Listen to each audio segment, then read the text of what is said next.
Alrighty. Howdy neighbors and welcome back to Deluge Threnody of Crashing Waves. Last time we once again committed a crime.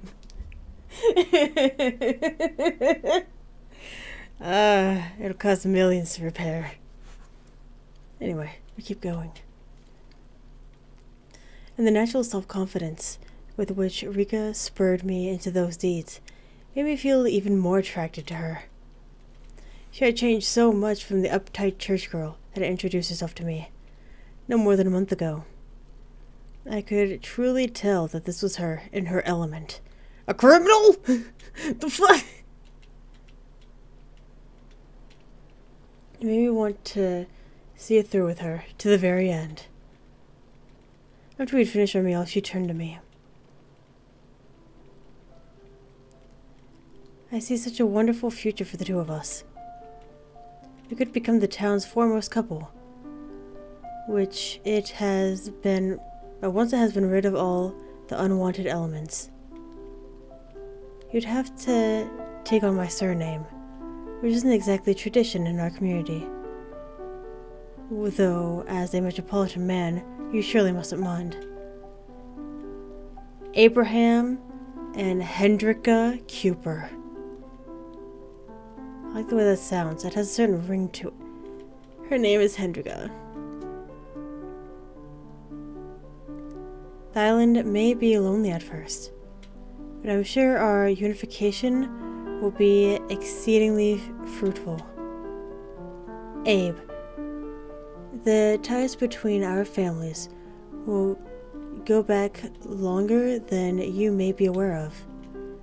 On Abbot, we found out the hard way that it was necessary to have a firm grasp on the national politics in order to preserve our community.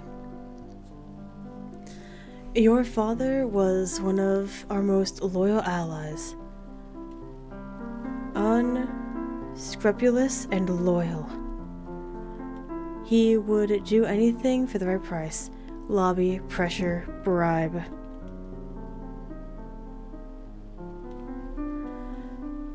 I'm so sorry he had to take a fall. I heard it messed up his reputation for good. But we're happy to provide his family with a rent-free place to live.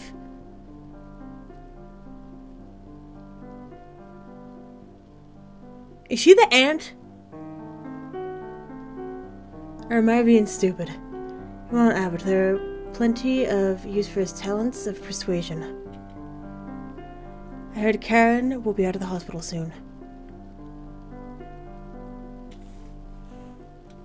The weight of her last words didn't truly sink in. I was too busy working out the previous remarks in my head. I was never really sure what kind of work my father did. He referred to himself as a consultant or a businessman, though I was kept in the dark about his day-to-day activities. We were wealthy, had a nice house close to the beach. I never had any material needs before we came here. And the headlines appeared. Sweeping accusations of corruption, suggesting ties to notorious figures in the underworld. My entire world unraveled. Classmates would call after me, yelling that my dad was certified mafia. My mother moved out to stay with her sister Marin for a while. Yes, my father was going on, but he explained it all away, saying that it was just an unfortunate sequence of misunderstandings, that his reputation would soon be cleared. We simply have to escape from the limelight for a while. That's when he devised a plan to move to Abbotsford. In a sense, I was comforted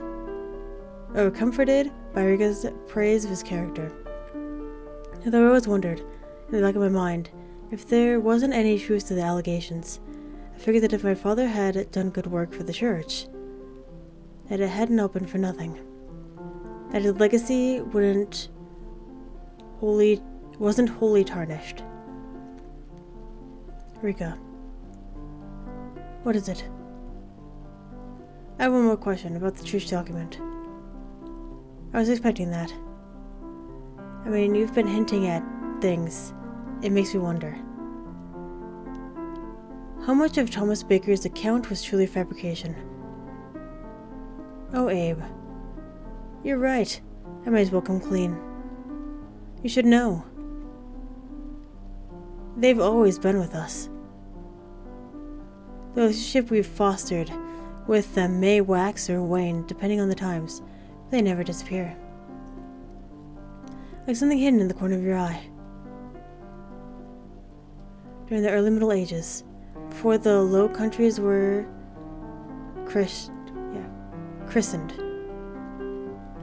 we worshipped them like deities. It was a fertile magic that sprang from the sea. But after the missionaries came and forced us to accept Christ as one of our gods, our only God, our adherence to them was forced underground. The more Christianity came to dominate the land, the less people performed the ancient rites, and our distance to them grew. We could no longer communicate out in the open, although they still played a significant role in our lives, like remnants of an innocent folk belief. We'd thank them whenever the catch was bountiful, or scorn them when a ship was lost. And this wasn't just ordinary superstition, for in secret, they continued to accept our prayers and sacrifice. Oh, the world under the waves is enormous. It encompasses far more than an ordinary mind could ever fathom. All of human civilization equates to no more than a thin dusting of mold on the earth, in comparison to the gargantuan edifices they have brought forth. During the 17th century, the Low Countries became a place of unparalleled religious freedom, and it wasn't difficult to mask our polytheistic adherence in a veil of eccentric Protestantism. Thus, the bonds between our worlds grew stronger. We began to reforge our old alliances. It wasn't until 1856, or when the Inquisitor came by, that there came a pushback from the Central Church.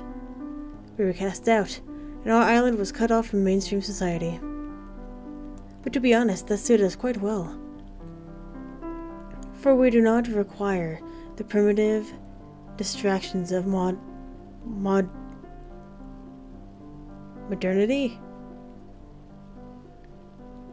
To the bottom of the ocean is as dark and uncharted as outer space, only dimly illuminated by countless clonidae that drift omnipresent. I wish I could read. That would make visual novels so much better. Witnessing only a tiny fraction of the expanse below could drive an uninitiated mind beyond the brink of insanity. And he permeates all.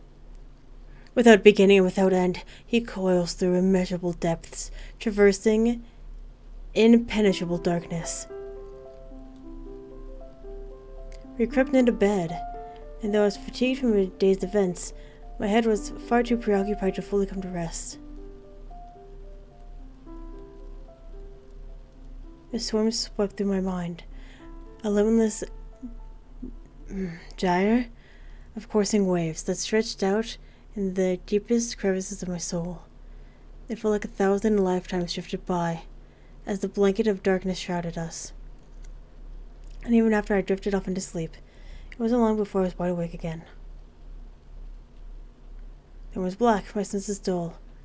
All that came to me was her odor, the sweet scent of her youthful pheromones, laying thick in my nostrils, my taste buds surrounding and tangling me.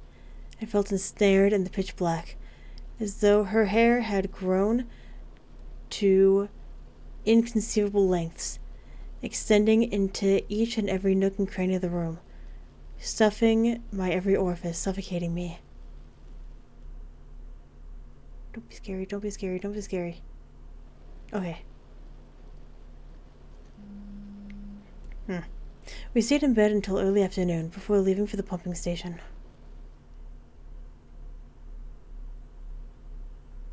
Rika had calculated that the acid must have dispersed by now, that enough damage had been done to the internals of the machinery to account for a notable decrease in throughput. We would now dispose of all evidence of our sabotage. Like before, Rika descended the spiral staircase, whilst I stayed on the lookout for prying eyes. What the fuck? So sorry. I must confess I wasn't at my sharpest. It's been a restless night for me, due to Rika's demanding presence. I hadn't been able to catch up sleep in the morning. Safe to say I wasn't my most vigilant. Abe! Oh. I knew you two were up to something. Tell me, where's Rika? Can you tell me right now, Abe? Abe, we've been gone for 2 nights. Ina, how did you get in here? Do you think there's a lock that I can't open? It's child's play. You'd probably leave. Leave? No. Abe, I have it all figured out. The murder. The attack on Karen Voorhees. The truth's behind it all. And now Rika is trying to disrupt part of the municipal water management system. This is an act of domestic terrorism, Abe. You can go to prison for this. Suddenly, a large crash resounded through the building, ricocheting off the bare walls of metal machinery. An empty glass bottle had connected to Ina's pale cheekbone, shattering on impact, sending shards of glass flying in every direction.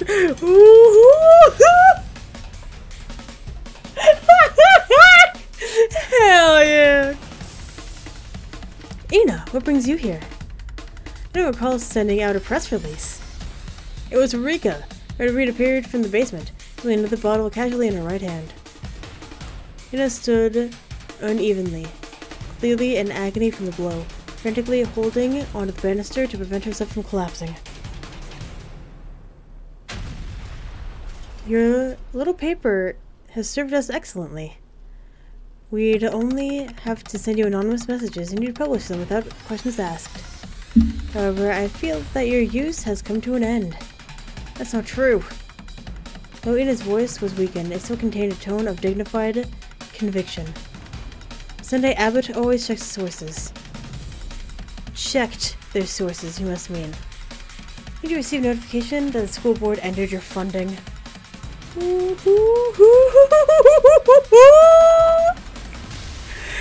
Yes!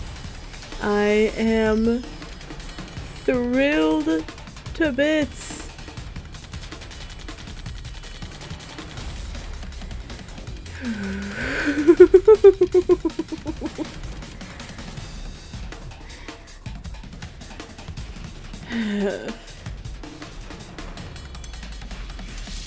Ina stared at her contemptuously. Abe, look at her. There's madness in her eyes.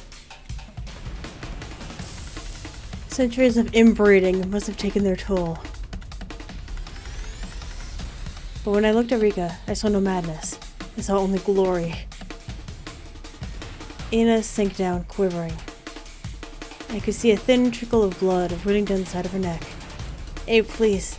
It's all so irrational. Come, Abe. I believe we should leave Miss Mengelberg to her own devices.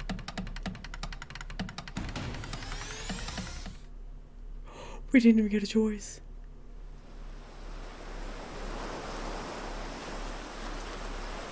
We never got a choice. Hell yeah!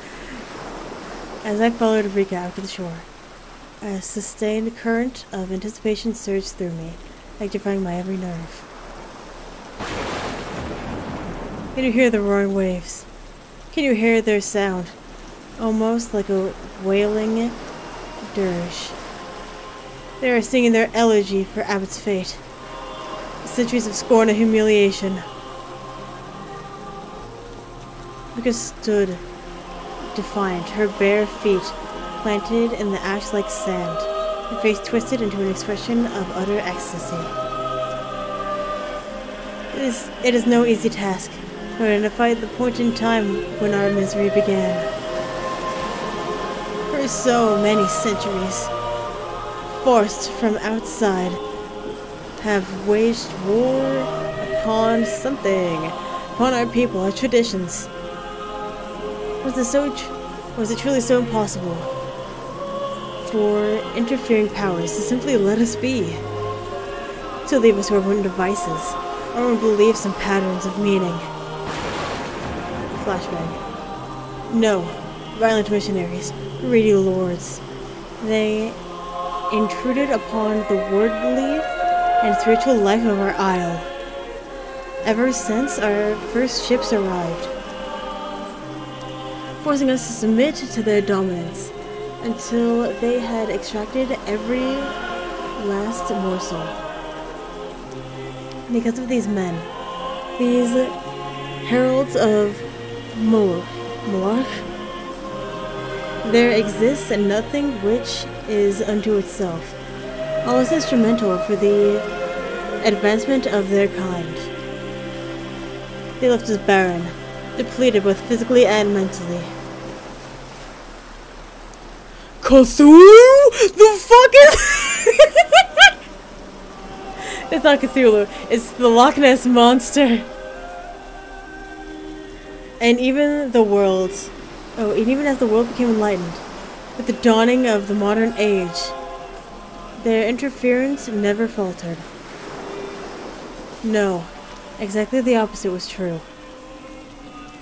With an emboldened zeal, these rational, disenchanted men came for us.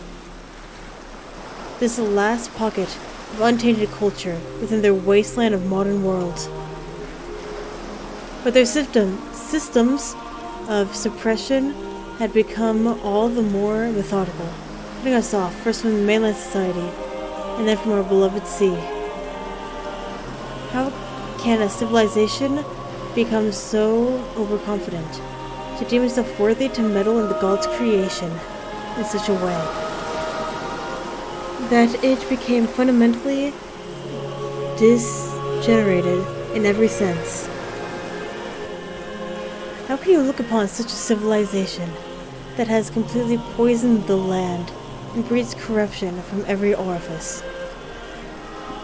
How can you look upon such a world without innately feeling the visceral urge to orchestrate its very obliteration? Fuck, flashbang. Rika held her hand outstretched, as if she were addressing a massive crowd, even though the only ones present in the storm-washed beach were myself and a quivering, deathly pale Ina. The indulgent beauty of her female form, the natural charisma, and the preacherly eloquence with which she spoke her iambic verses captivated me wholeheartedly. You, Abraham, you belong among us. Already you have aided our community so well, even though you have only resided in our midst for a brief period of time. Maybe I should have told you sooner, but this morning I was awakened by a tantalizing nausea. We are one, we in this forsaken isle. Our destinies are intertwined to such an extent that... What the fuck? Descend? I don't even know. That something would be a procedure akin to murder. How often have they tried to separate us? Through eviction, through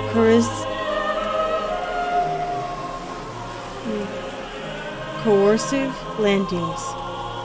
Yet Abbot and his inhabitants remain one, indivisibly. And we would not leave our homestead behind, not even in our darkest hour. Stop, please, fuck! And yet, new evil is upon us. Every century its malice grows, developing new schemes. New ploys to jeopardize our very existence. Oh, Abraham, you have seen how it operates, how it attempts to demonize us through its wicked and treacherous ways. Us, the original inhabitants of the Isle. As though we do not have the first right to live here.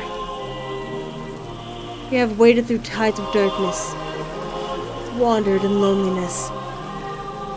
For so long we have witnessed death encroach upon our home, standing powerless against the forces that seem far greater than ourselves. So much injustice has come our way over the course of the centuries, hell-bent on quashing that small flame of hope that remained. I want to protest this world, our world, that is so fragile. We must turn our hope toward forces that are not so easily silenced, that hide quietly in impenetrable depths of endless sea, and under the soil of the land reclaimed. These forces cannot be banished by human measures. They cannot die. They lie silently in wait, slowly building up a bitter resentment against the humans that have buried them, waiting for the moment to strike. After a moment, a great thunder cracked in the sky and the waves swelled in a tumultuous crescendo. When I was little, the waters of the lake would ripple whenever I came near. They said I have a special bond to those that live below, a special bond that harks back to my great-great-great-grandmother, after whom I was named. I am envoy of resting powers. Only I can restore them to their former glory. Can you smell it, Abraham? The hint of brine in the air. It's arousing my nostrils, excites me through and through. Oh, Abraham, the sensations that are currently thrashing about my body are impossible to describe. For I realize that even currently, as we speak, the salt water is slowly flowing back into the lake again. The great purification is commencing as planned. The intensity of the storm increased, and though it was difficult to make out among the waves that were rolling with unmatched forever, I swore I could discern a glistening black ribbon winding through the waters. And the ribbon, that hypnotizing serpentine shape, is not just limited to one location. No, its unending, ever-coiling form appeared to fill all of the sea before me, and maybe 1,000 seas beyond. Finally, we will be able to break through our veil of despair, become one again with the proud people we were. I believe our fated justice is finally ready to break into a brand new future. Oh, a flood will come. Powerful, all-encompassing deluge that will sweep away every morsel of the wicked land. Rise high, Lotan, eel without end, recoils through immeasurable depths, and makes the waters turn. The time has finally come to brandish our courage, to reclaim each and every inch of the man-made land once and for all. The grapes of wrath have fully ripened. Their vines bring forth an intoxicating fruit. Rise high, Lotan, eel without end. Let us proclaim this new gospel of revenant hope. Let us build a safe world that is illuminated in the shining light of our shared righteousness. Come, Abe, to the Ark.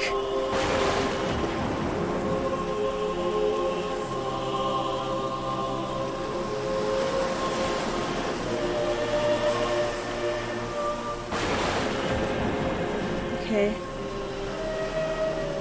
Are we arcing? Did I just fuck the entirety of humanity?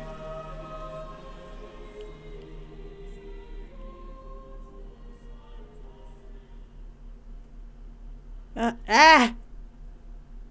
The fuck you say? No! That is not it! No!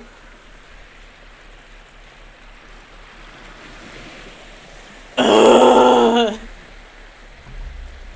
God, no. Ina is dead. She's just dead. And for 40 days and 40 nights, the waters of heaven rained down upon the earth. And an unstoppable flood stretched out from the lake, taking down houses and villagers in its wake. And even when the rains dried up, the waters remained upon the land for a further 140 days, and many more days after that. And from the waters emerged abominations, more horrid than the world had ever known, for they came from a realm of unspeakable depth.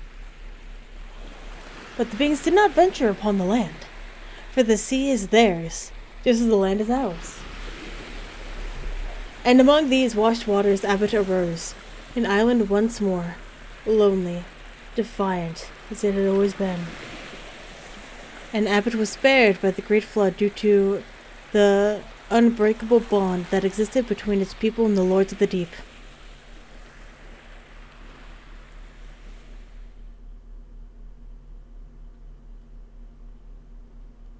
One month later, after the afternoon observance, we headed up to the office to discuss next week's publication. Welcome to the second post-Diluvian staff meeting of the restored Sunday Abbot.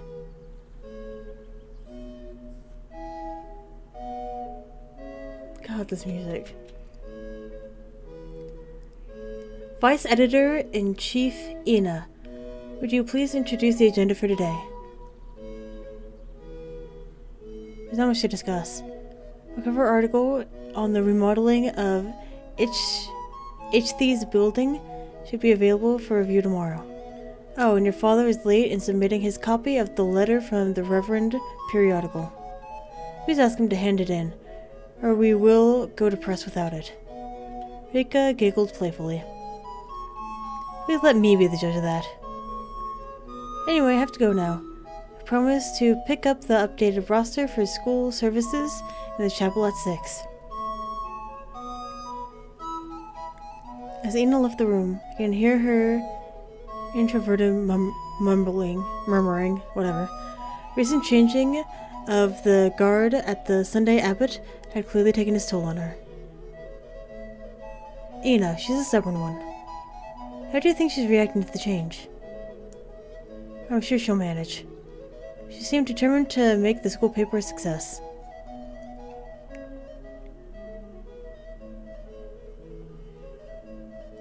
We embark on the midday streets, pervious to the drizzling rain that endured perpetually, as though it had existed since the birth of time. And I imagined it would sustain for a thousand years more, indefinitely, into the endless bounds of the future. I felt as I looked into Rika's eyes, more blessed than I ever had. That's it? Please don't let that be it. Please don't let that be it.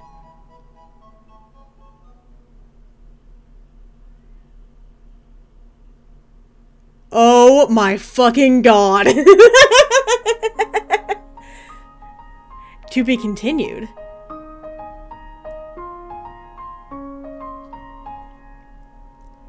Threnody of crashing waves. To be continued. Continued where? For what? The fuck? Now I need it. Okay, that was rude.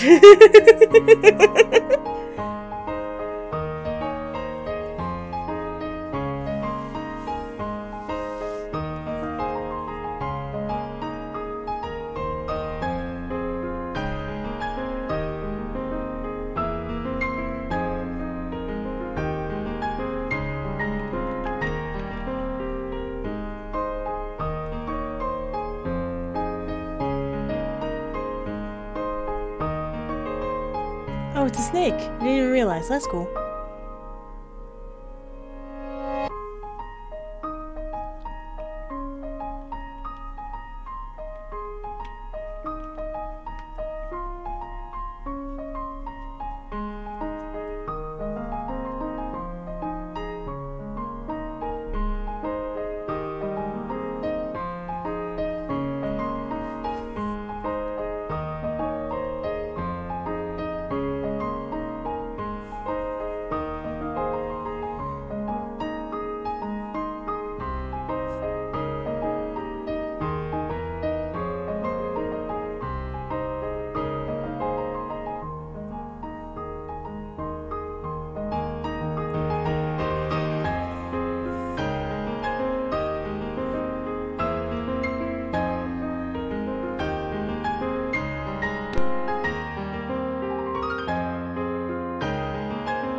It's a dinosaur. I believe it wasn't it Hercules that beat the Leviathan? Oh no, somebody. Somebody beat the Leviathan. I don't know who.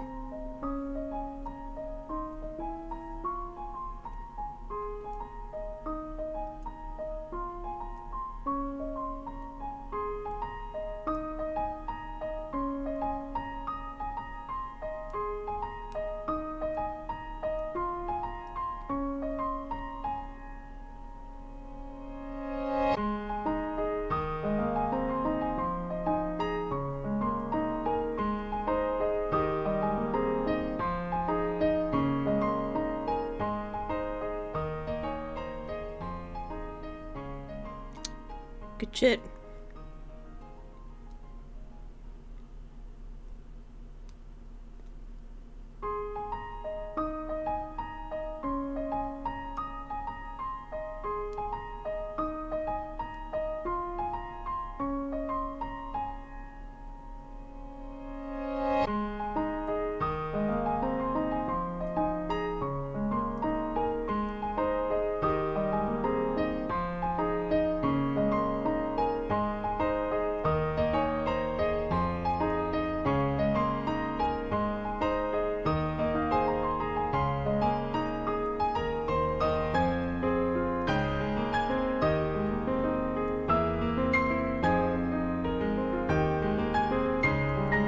Press any key to continue.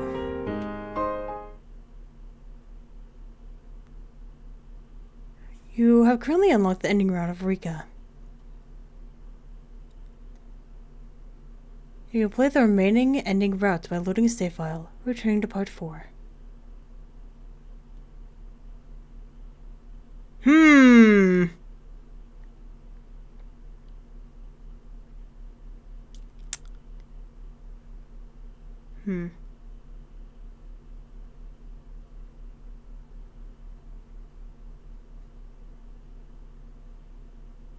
I don't think it would do me any good to return to part 4. Because I really just honed in on Rika.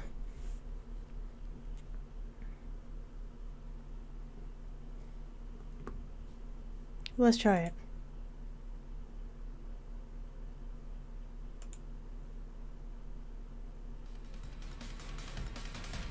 Here's where we're running. Go through.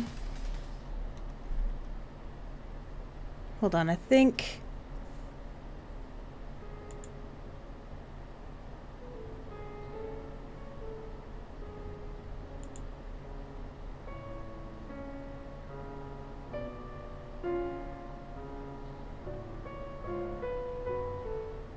It does not help me.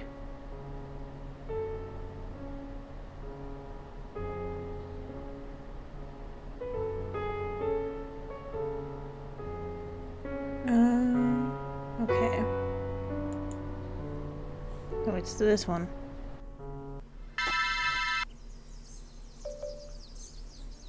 You drop the charade. It was her voice, the mockery in her smile. Her entire presence ignited an explosive rage in me that burst out all at once. Just shut up. Nothing to say to you. Already regretting my sudden outburst, my anger was over the second it erupted. Silence, but further unfazed. Rika took a step backward. Oh, Abe, please control yourself. But you're right, I apologize. I will cease playing games. And then pass. Suddenly, Rika grew cold. Sorry, Abe. I felt we were getting along so well. I will leave me no choice but to respect your decision. I believe, for the coming future, we should observe some distance between the two of us. To protect both our feelings, if you understand.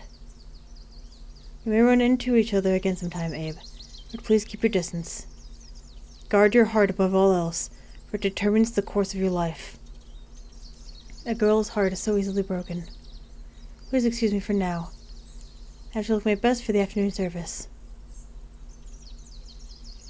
With these words she turned away, trotting off at a brisk pace.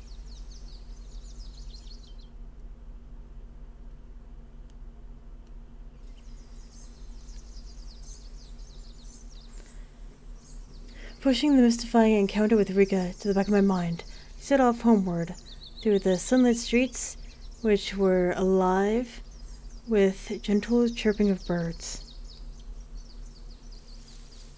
Till I detected a suspicious movement in the bushes, the moment I learned how to read.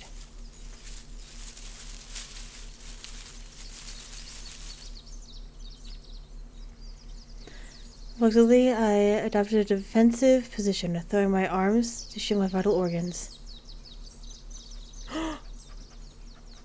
Dog!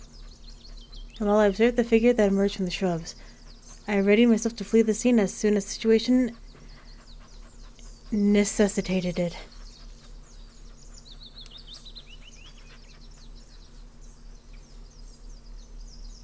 But the hound made an unusually calm impression. Entirely devoid of aggressive behavior I had previously grown accustomed to, he stared at me with pleading eyes. Intending to lower my guard, I slowly edged backward. Good doggy. You just stay there, no need to get physical with me. But when Fire saw me back away, he immediately leapt up at me, playfully snipping my fingers before letting out a short, loud bark. I almost jumped out of my skin. Eagerly, he hopped up and down again, dashing back toward the bushes from whence he came. Upon closer inspection, I saw they gave way to a forest trail. Fire let out another bark. I'm going to follow you. Again, the bark. I must remain wary. He could be attempting to lead me to a secondary location in which no one will find my mutilated corpse. But Fire is already off, running up the forest trail a few yards, before turning around and barking for me to follow him. And driven by macabre curiosity, I combed with a latent death wish. I followed the dog to see where it would lead me. Fyrus led me along an old perimeter of the island, past the dolmen Mai had shown me last week, and through a nearby woodland, till we reached a patch of forest where the trees were bare and the ground was strewn with rocks.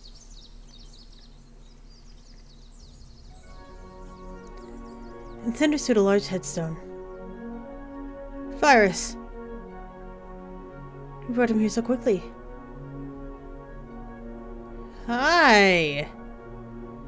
The voice belonged to Mai, who was standing among the trees, dressed in archaic-looking clothing. Honestly, it looks good on her, though. Like, good for her. Fyrus appeared excited, leaping up at me expectantly. Poor dog, he's all worked up. I told him it was an emergency, and if he'd fetch you, we'll give him a treat. You did bring him something, didn't you? Bring him something? You made an empty promise. Fyrus whined in disappointment, and I saw some of his prior hostility return to his eyes. I can offer him a peppermint. I suggest he was met with an angry snarl.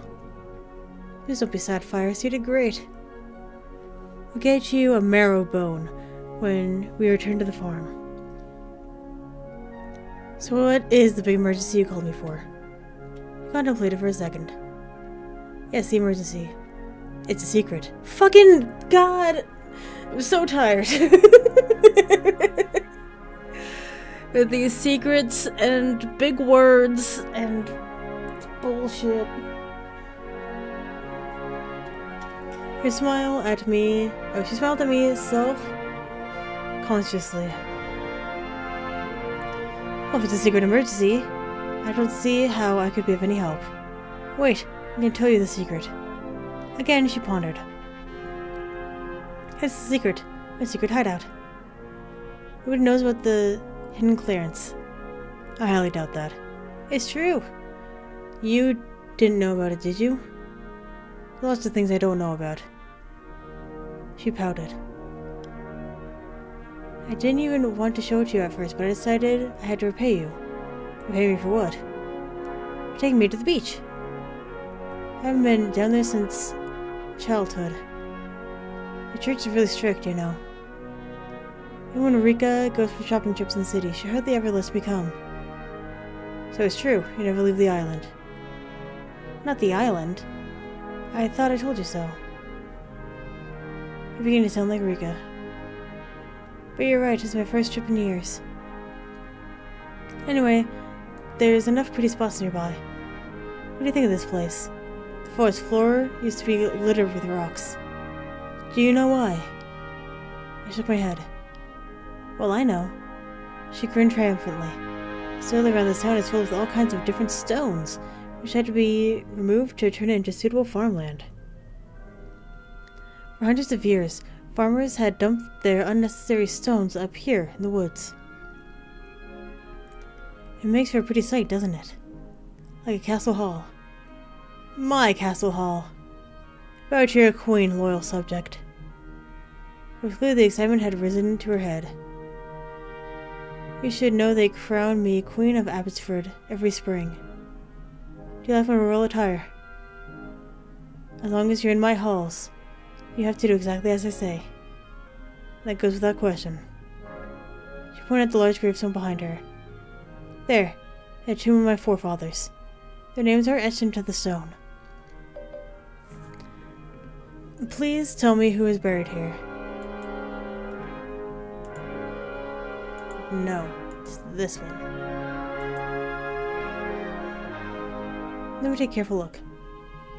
I crouched down to inspect the faded epitaph. It says it's a memorial for Saint Wilfrid, the missionary, who Christianized the Low Countries. In the year 750 AD, Wilfrid was murdered by Germanic tribes at this site. That's all it says. Thank you. I always thought as much, but I wanted to be certain. Poor Wilfrid. The tribes mustn't have liked his teachings at the time. I guess, in the end, he did get his way. I glanced around the clearance. The trees here are without leaves, as though they died a long time ago. Their austerity adding to the constricted atmosphere of this place. While I strained my eyes to make out my surroundings, I grew aware of the steady fatigue that had been creeping upon me unnoticeably. The trees melded together in swaths of brown and gray. After I caught my balance, I turned to Mai. I've had an eventful weekend. I'd like to go home now and get some rest before school starts. You're leaving already? Come, Abe. Please stay for a little longer. I command you as a queen. I'm sorry. She squinted at me tellingly. I can go down her road, but Abe... If you leave now, you won't find out my secret. I thought you told me this place was the secret. It isn't the real secret. You said so yourself. She giggled playfully. So do you want to know? I won't ask you again. It's gonna be my time! My time. Thank you, Abe. I knew you'd be willing to listen. But I have to admit, you do look tired. Please come and visit me tomorrow evening, and I'll reveal all my secret to you. But you have to promise me you won't tell anybody else.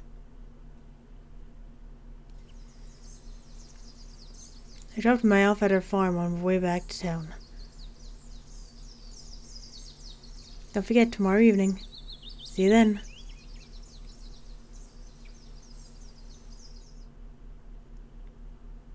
My time. My time. Part 5. My hell yeah! We did it, Reddit.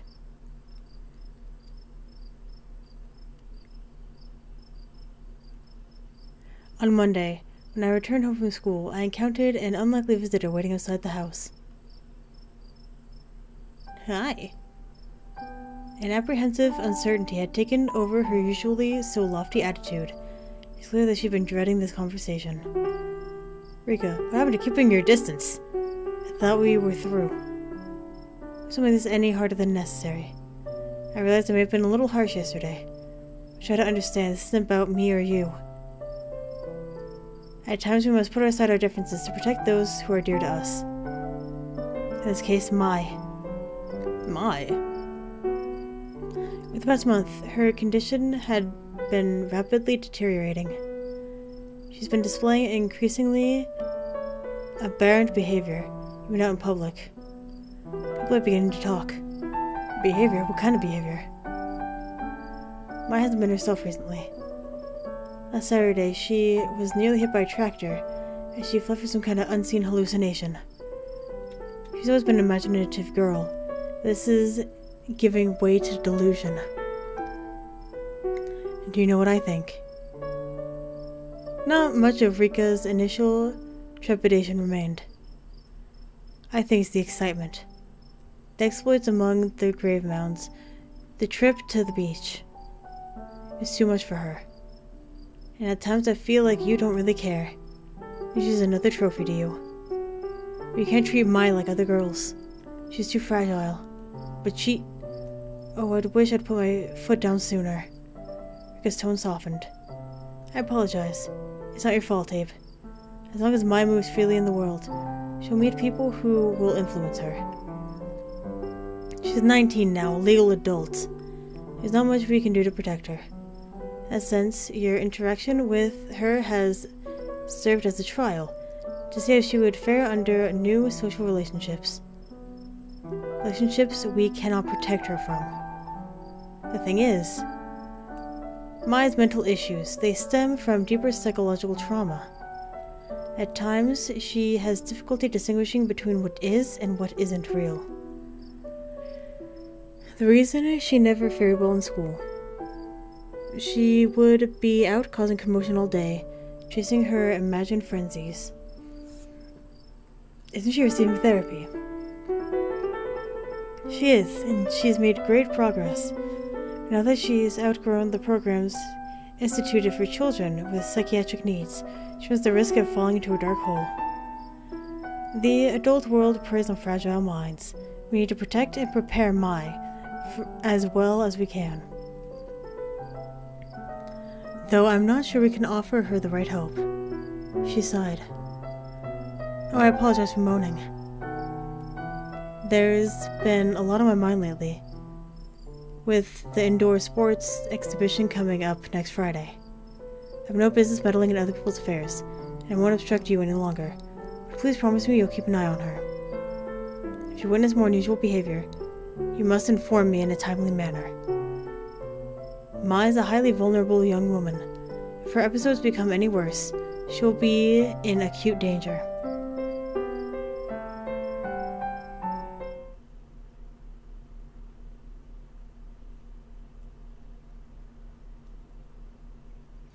Later that afternoon, I went to check up on Ina.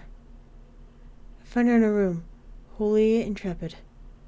She still seemed unwilling to discuss our investigation any further, so I had to ask her what she knew about Mai. She stirred. My, you're this slow-minded girl? She cast me a bemused glance. Everyone down here has a story about her. I let her corner me once.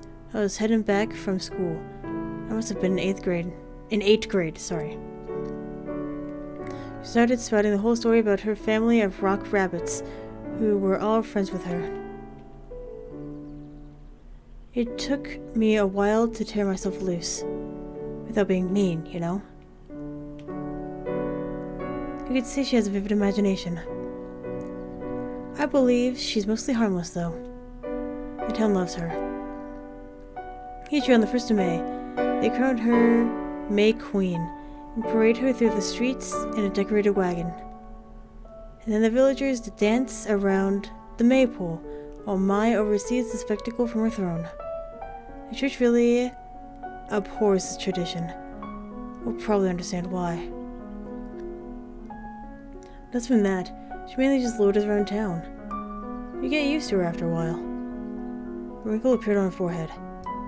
Why do you ask? I can confirm she's single if that's what you're after. I've been talking to her lately. Ina smirked.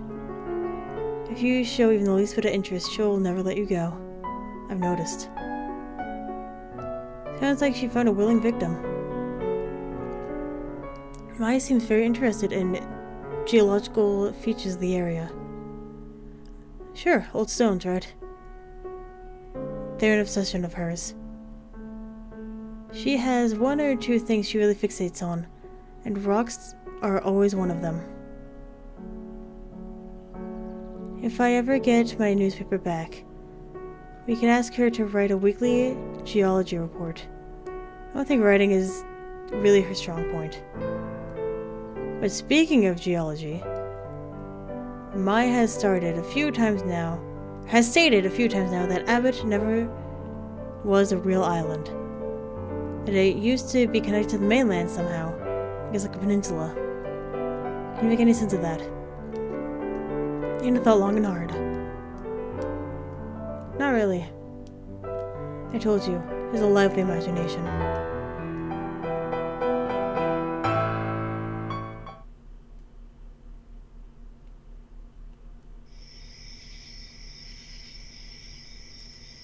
Even though Mai's farm was just a short distance away, the sticky heat lingered in the evening air and made it an unpleasant journey.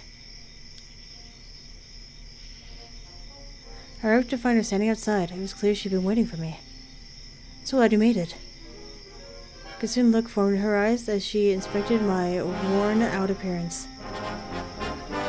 Except for acting so childish yesterday. But I really am glad you came. It's so early. I want to show you around the farm. Nothing special, you know. My parents run about themselves, and I help them as much as I can. That's the cow shed over there. She gestured toward the large concrete barn that stood adjacent to the house. It appears to have been erected during simpler times. We deliver milk to the village store, and we make our own cheese. Cool. Chickens. She took me to a small country trail to a clearance between the trees, where an old hen house stood. This is where we normally keep the chickens. Chickens! Sadly, they've all been transferred to a hospital for the time being, due to a recent avid flu outbreak. I'll introduce you to them when they're back safely in their coop. I'm impressed with the level of responsibility May displayed, now that she was in a familiar environment.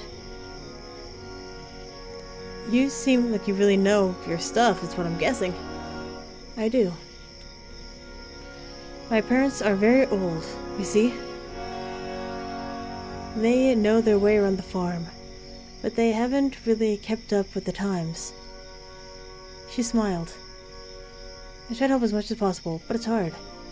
I don't know for how long we'll be able to stay in business.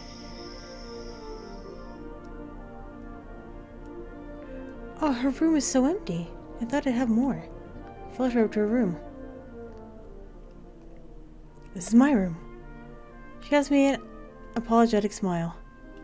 Not really a place fit for a queen. Feels more like a prison at times. A lonely dungeon tower, where I suffer the same torture every night. She looked at me straight in the eyes.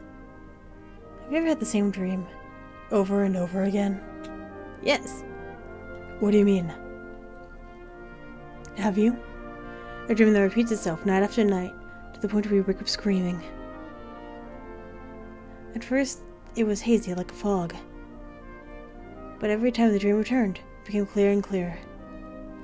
To the point where I could smell smoke of the fire, the warm stone beneath my feet, hear the lapping of waves, the distant yell of a night watchman.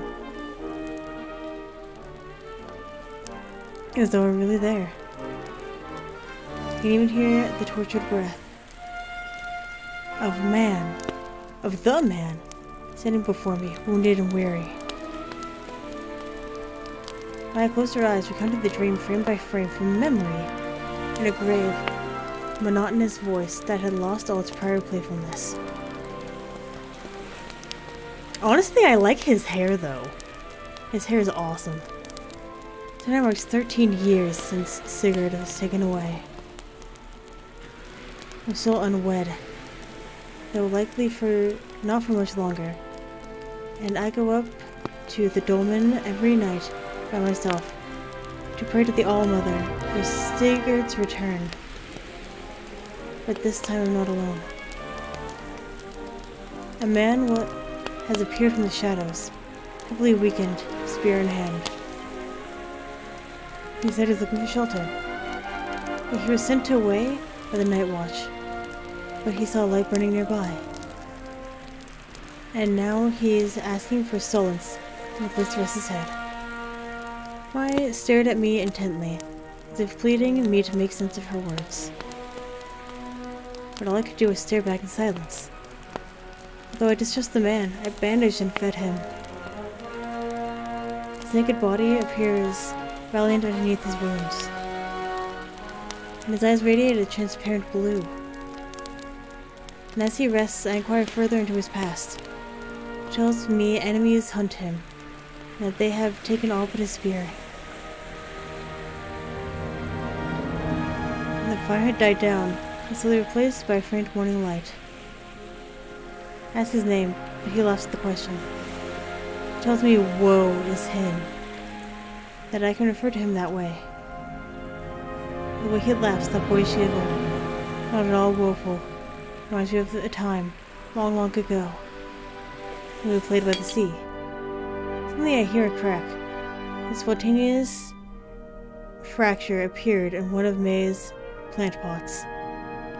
But before I could stand to inspect the damage, Mai had already resumed speaking. Her voice sounded more frantic than before. I was shaken by the sound of voices and the clattering of steel coming from the village below. The enemy has appeared at the gate, laying war upon our homestead and harboring a fugitive. I can tell he's in anguish. I must leave soon, he says. My pursuers will burn down the village if they find out who you are hiding. But I beg him to stay. At least tell me his name. Please tell me, I cry. I need to know. I let out a bitter sigh. It's where the dream ends. The moment when the world becomes intrusive and the morning sun awakens me. Do you understand my torture now? Of dreaming the same dream again and again. Never knowing. Her eyes flickered. Saturday night. I tapped cardboard all over the window, so that no light or sound could penetrate my room. I know now how the dream goes on. Amidst the sound of spreading violence, I asked him once more for his name, although I knew the answer inside my heart. And as he held me, he smiled, his eyes radiating a childlike brilliance. You do not recognize me. Those eyes that I had cherished. You do not recognize me during those sun-filled youthful days. Now that I have returned. My sister.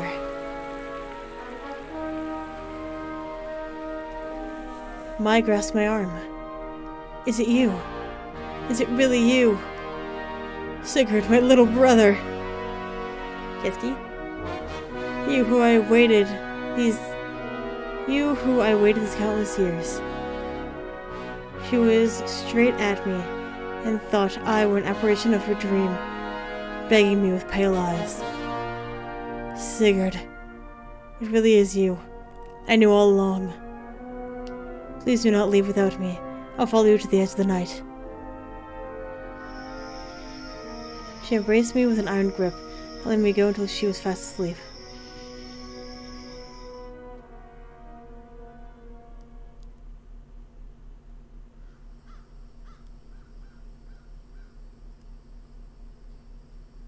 And with that, I'm going to end this episode here. So thank you very much for watching, and hopefully, I will see you later.